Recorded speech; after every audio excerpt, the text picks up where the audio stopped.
What's up, everybody? It's Stephen Williams, founder and president of the CreditRepairShop.com. Yes, it has been, uh, you know, uh, turnabout and everything since my last video with what's going on here in the public.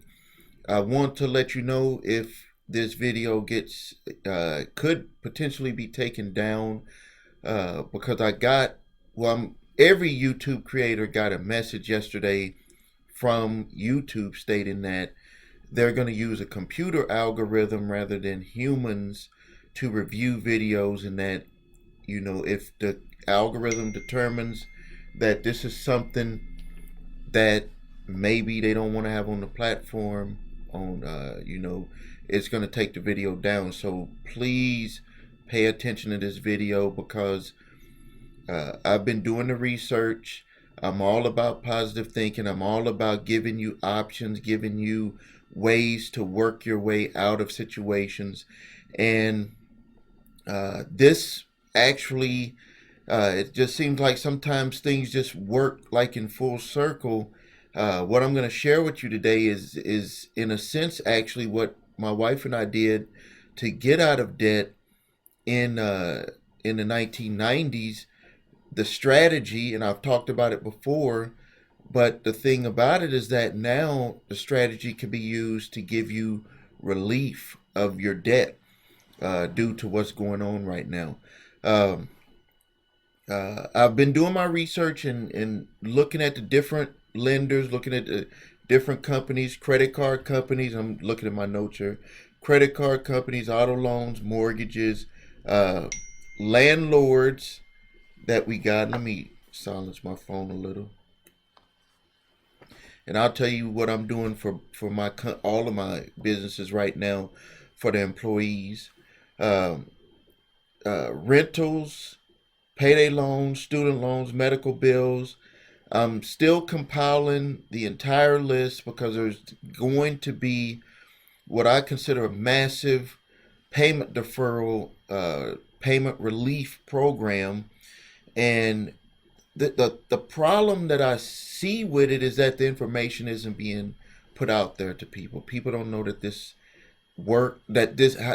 is available, and then also the companies.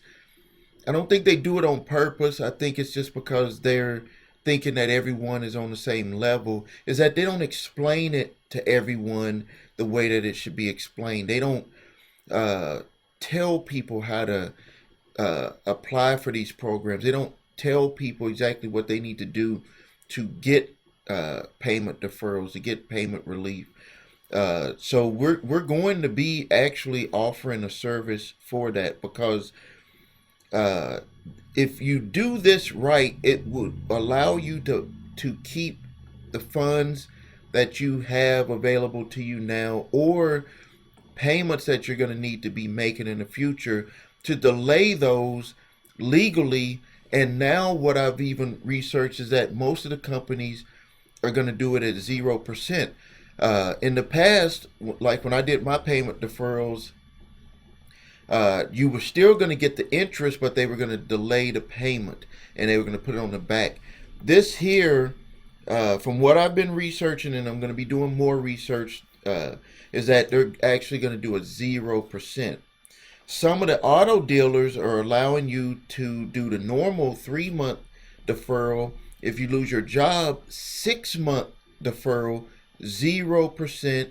So it's just like your loan starts from whenever that deferral date ends. And some of them are allowing you to just voluntarily get back the vehicle. But there's certain stipulations that you must meet to be able to do it. So I'm going to be doing my research so we can get that information out to everyone. And please, just for the algorithm, please like the video. I really appreciate it. Subscribe to the channel if you haven't yet, because over as much as I can, I'm going to be making these videos and giving you updates from different companies on what you're able to do. Uh, let's see here now. Uh, Basically, what you're doing is you're just going to be putting together a hardship package for each of the companies that you have payments going to, and you're going to see what is a period of time that they're going to allow you not to make the payments, and you need to make sure that you get everything in writing, because we don't want any of this stuff to come back. Like, remember in 2008 during the housing downturn, a lot of the banks and stuff had told people you don't have to make payments, and all of a sudden they started sending foreclosure notices, started repoing cars and doing all types of stuff. And you're like, well, why? What's going on? Why are you doing this when you said I couldn't? And it's because you got to get all of that stuff in writing. You have to make sure that it works all the way through each department, and that you have 100% approval to do whatever they claim you're able to do, because they'll, I don't want to say they're going to play a game, because this is a lot more serious than what we went through in 2008, because it's health and it's financial.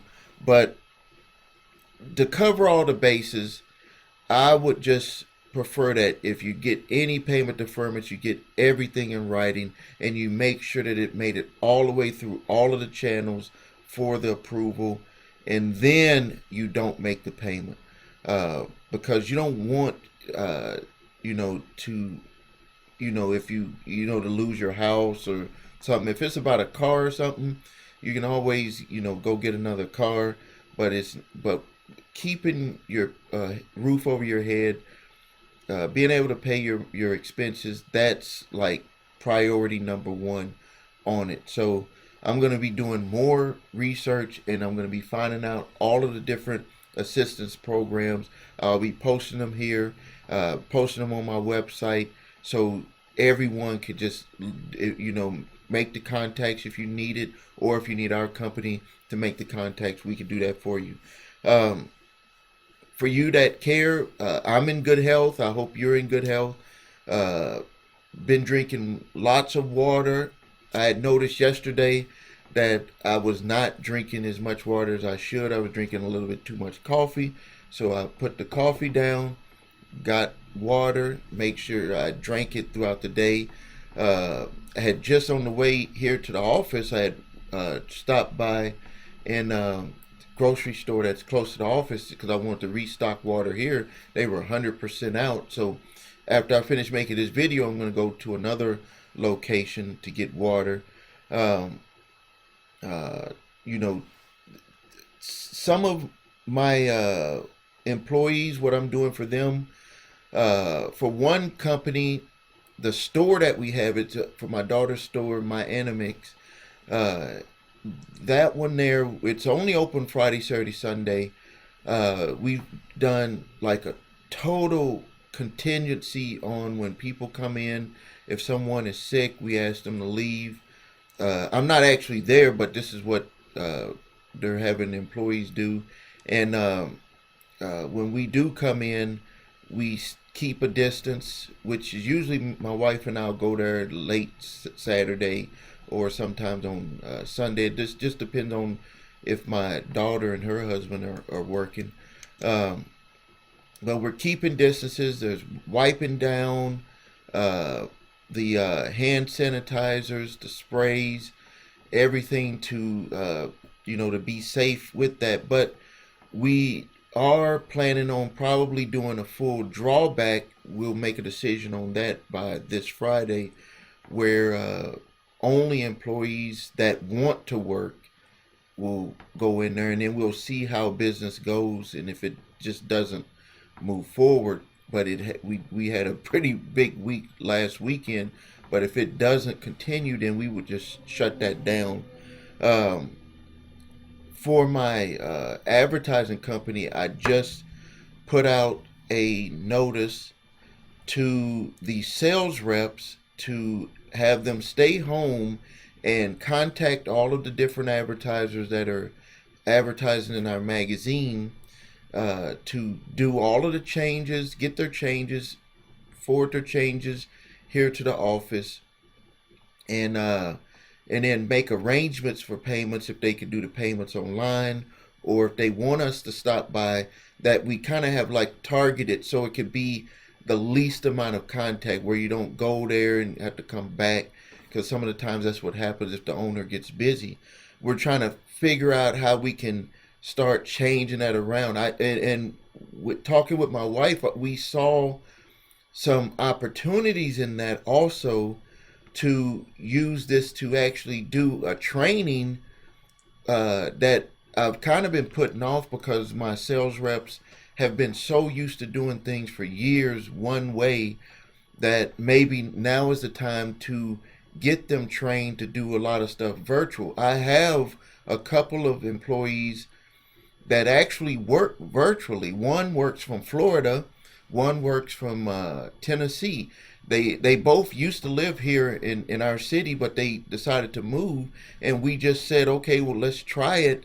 And for years, it's been working that way, where that sometimes they call and talk, people, their customers call and talk to them, and they're like, I thought that she was here at the office here. No, she actually does all of that work from Tennessee. And the crazy thing about it is that last week they had a tornado that went through, and we had some issues with internet access for her to send files up, but it got corrected by Tuesday, and she was able to continue with her work. But the benefit there is that she's already used to handling her customers by phone and collecting payments by phone, and that's just going without any delay right now. The young lady in Florida, she does the graphic designs and stuff for us, and she handles a lot of that stuff. Well, she handles all of that stuff, and so she would be able to be in her house with her children without any disruption from with her work. My daughter does invoicing and content stuff for the business, and she does that stuff from her home also. So there's no disruption there. So we've kind of been, I don't want to say practicing for this type of thing to happen. We've just been practicing, well, doing business this way for a while, to where people are spread out. And what I've wanted to do is, like with the credit repair business, I've have the workers where the customer service is working from home. They can log in and look at the work, because we have a cloud server that manages the system for the customers. And then the sales reps, what they come in, but they're spread out. We've kind of made some dividers and stuff, so people are not really coming into contact with each other, so they can continue helping people. And believe it or not, people are still signing up for services, and I'm going to make a special program for that, because we will make it through this, and I don't want people, while we're making it through this, to lose that time that they could have been available to get these things worked out. I want people to where when this turns around, and it will turn around, I'm telling you, it will turn around, that they're like off and running, not where they're like starting at the start line, getting ready to start the race all over again. I want all of you, if you're working on your credit and debt, all of the customers that we're doing work for, to have that head start. Yes, there's going to be some glitches and some delays and customer service issues, stuff like that is going to pop up, because yes, we're humans too, and we're going through things. And I know people are scared, employees are scared. uh I can just see it in everyone's face. And so what I try to do for people is just put together plans, work that plan. That plan don't work, let's go to plan number two, let's go to plan number three. I'm never gonna finish with plans. Here's the sheet right here. Came right in and started working out plans, because times like these, you need big ideas, you need ideas, and you need solutions. You don't need fear. Fear is always there, so you might as well move on solutions. For my other company, uh, they are dealing with, it's actually in the health industry. That one is obviously has to move forward, because they have to maintain the health for individuals. So what we've just done is that told people to take added precautions, and to just make sure that everything is moving smoothly. The excellent thing about that business too, though, is that they didn't really come into contact. We don't have all of the employees for that business go to an office. They work at different people's homes, and it's usually the home of someone that's a family member. So we don't even have to worry about them like crossing and going to someone else's home. They're usually either they live in the same home or they're a relative, and they are always going to go and check on that individual in that home. So that business did not have any disruption because it's suited for actually what we're going through. It actually gives relief to medical providers, to hospitals, because we're able to provide that care and that oversight to people, and to make sure that they're doing okay and to make sure that they're getting the care that they need to be able to get. So, uh, again, please like the video.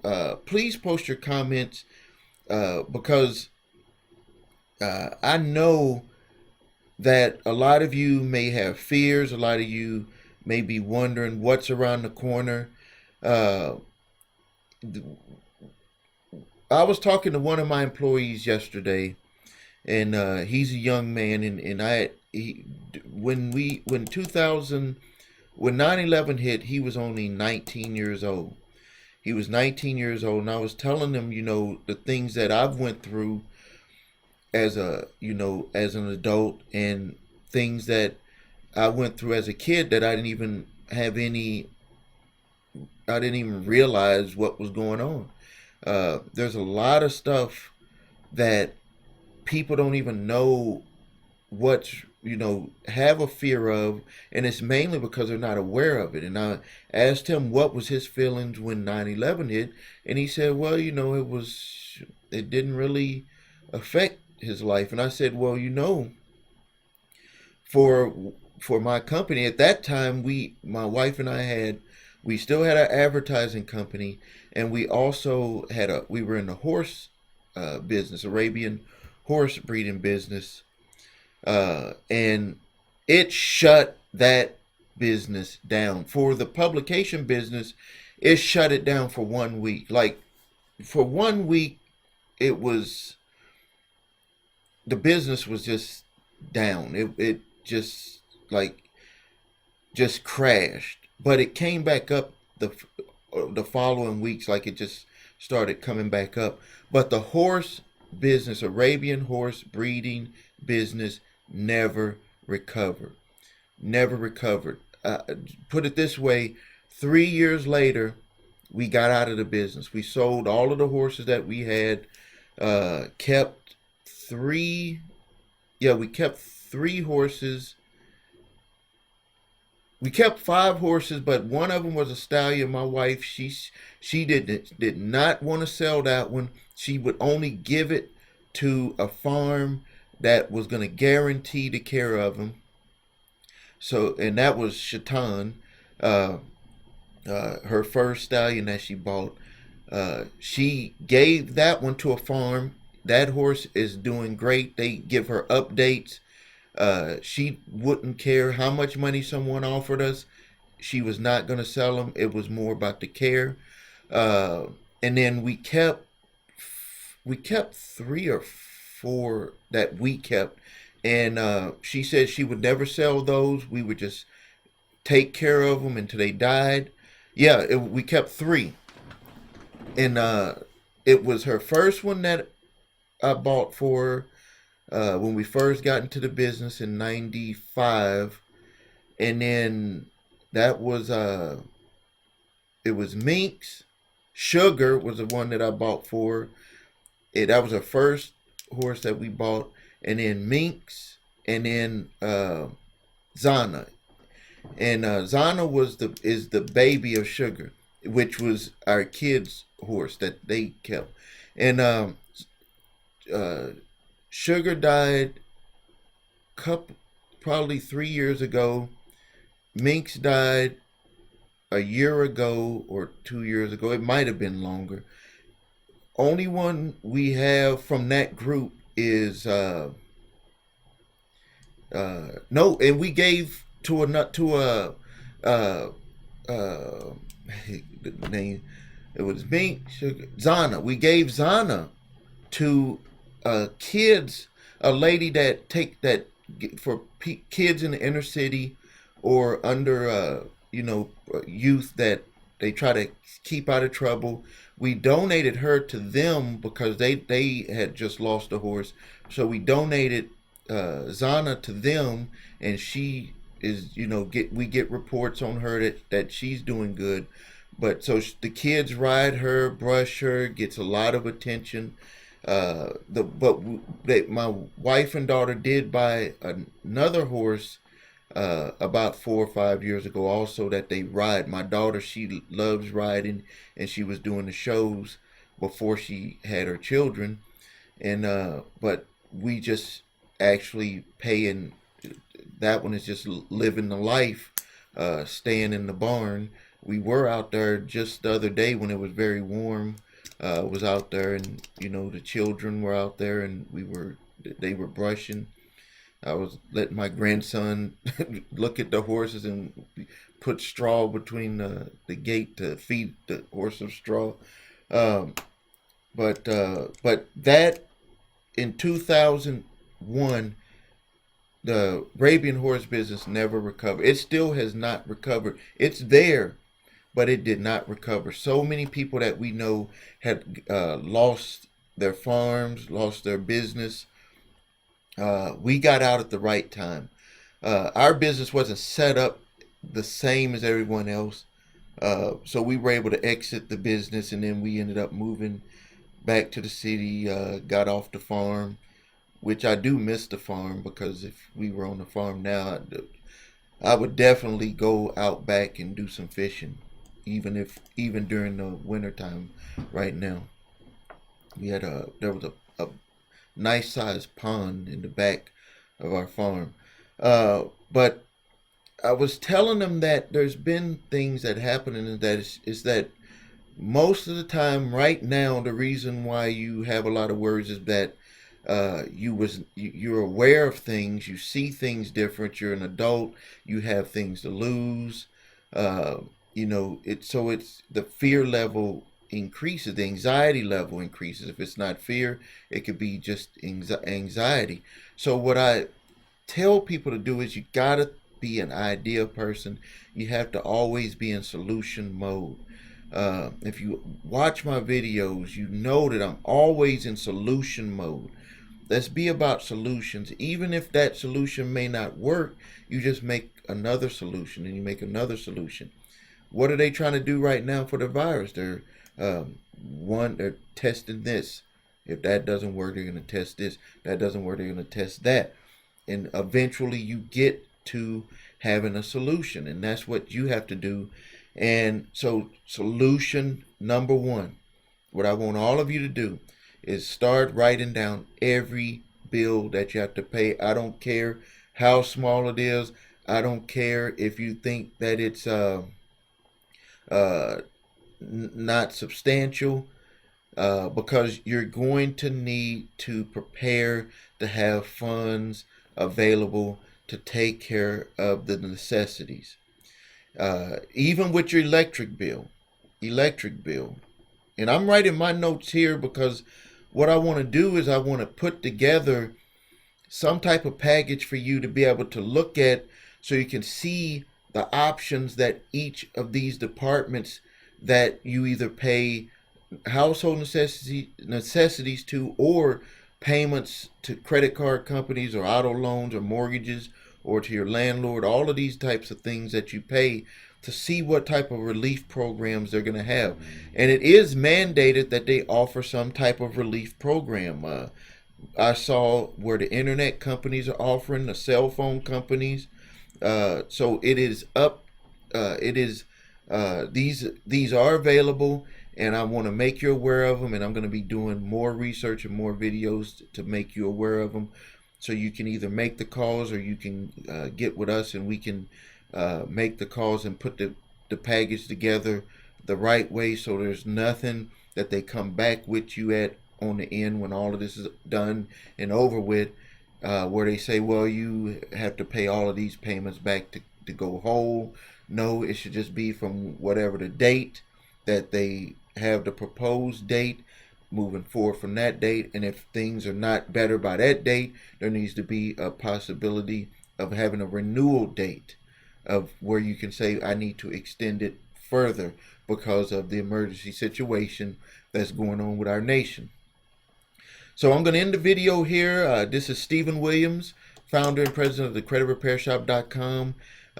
If you need help with your credit, you can visit us at the website, thecreditrepairshop.com. You need your credit reports and scores. You still need to work on getting that, and I'm gonna also have a payment deferral program that I'm putting together for the Credit Repair Shop, where we will continue getting that work done, but we will defer payments because we want people to, when this is over, to have a head start rather than starting at the start line. So get your credit reports, look at it, and because everything starts there. You can go to the number 3scores.com. You can see that on the screen. Please like the video, share, post your questions, your comments, and until next time, please stay safe.